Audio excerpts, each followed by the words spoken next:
Hello everyone, welcome to CW Live. We're here at Westminster for the Count Me In campaign. I'm with Andy Kerr, Deputy General Secretary TNFS. Hey Andy. And I'm with Sally Bridge, National Officer. Sally, you come in a teeny little bit. You're all in shot now. So we're trying to be good, we're trying to be socially distanced, everyone.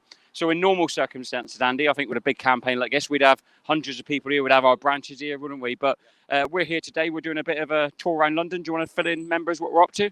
Oh, well, we're just really going to be taking some photographs with our nice banner against some landmarks in London, and obviously we'll be able to use them in some of the campaign as we go forward. So it's unfortunate. You're right, Chris, we would have had hundreds here today, there's no question about that, had it not been for the COVID situation. But, you know, we're doing what we can do.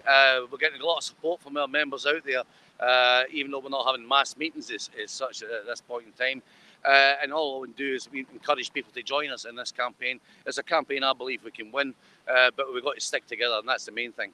One of the things, Andy, I was thinking earlier on is this is another good example perhaps to BT Group and the management that, like, whatever the circumstances externally, the union will not stop campaigning. We're still going to get out there. We're still going to get the message out there. Is that right? Well, absolutely. We are not going to stop for any reason at all. You know, we've been trying to get the company around the table. Sally may say something about that in a minute. I'm trying to negotiate with them. It's a matter of them coming to the table with an open mind. I believe that there's a way through a lot of the issues we've got with the company. What I believe is there's a lack of imagination in the senior executive in the company. Sit down, talk to the CW, and we'll find solutions to the problems. Thank you, Andy. Sally, obviously, Andy touched on a little bit there. You've been leading negotiations well. Negotiations that don't seem to be happening with some of our members facing redundancy. Do you want to give an update on that situation? Yes, well, we've just recently written to the most senior manager in technology, asking for a meeting because we have tabled counter proposals, and at the moment they're not willing to consider those.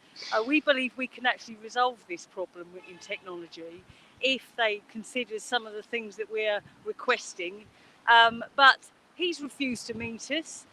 However, we are back in discussions tomorrow with technology, and we are going to be tabling counter proposals. That's fresh counter proposals based on the survey that we've done of our members, which quite clearly establishes that there are sufficient enough volunteers in technology for them to be able to deal with their surpluses, and for people that want to stay to have a job, and for people that want to go to be able to live on a voluntary redundancy package. This can be resolved.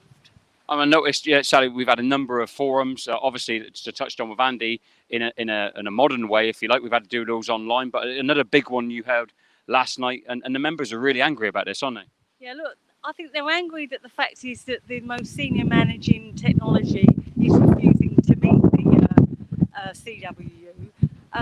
We're saying that we can't resolve it with people that we're speaking with, that he should show a bit of responsibility and come out and meet with the CW and discuss with us why it is that his managers do not want to make a collective agreement with us. They have a legal responsibility to aim to reach an agreement with the CWU, and at this moment in time they're not doing that.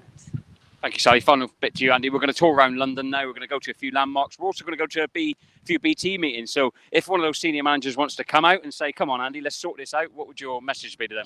I'm willing to sit down with any BT manager who wants to talk sensibly about this. Our proposals suggested there was an alternative in October last year to the very senior people in the company. Had they sat down with me then, we wouldn't have been where we are today. You know, and Sally said, I mean, I think it's absolute disgrace that the most senior person in technology who won't come and speak to the union about making people redundant. People who have a long service for the company. You know, these people put their lives into BT. It's okay for these managers, senior managers who come in 2 or 3 years ago and will disappear, no doubt, in 2 or 3 years' time and leave a mess. You know, these are people's careers, people's lives that we're putting here. And as Sally said, we know there's people who want to leave and would leave the company. And if we sit down sensibly and work that out, we can get a voluntary redundancy scheme. Let people go who want to go, and they'd be happy to do so. And let the people who want to stay within the company. Some of them only want to stay for a few years. And that's another issue we can work out. when do people actually want to leave? Now, the company should sit down with us on this. There's no question about it. So, yeah, let's see if we go outside any BT building. Let's see if any manager dares to come out, because I doubt if they will. But if they did do, I'm sure Sally and I would be more than happy to take them for a cup of coffee, wouldn't we, Sally? And have a little chat with them and try to resolve it. But I suspect that'll never happen, Chris. Thank you, Andy. So let's hope we lose Andy and Sally on the way then. That may be good news for the members. So if you're following it on our social media channels, please share the stuff today. Please like it. We'll be sharing all the images throughout the day. And now I'm going to have to creep to the screen and turn this off. Morning, everyone.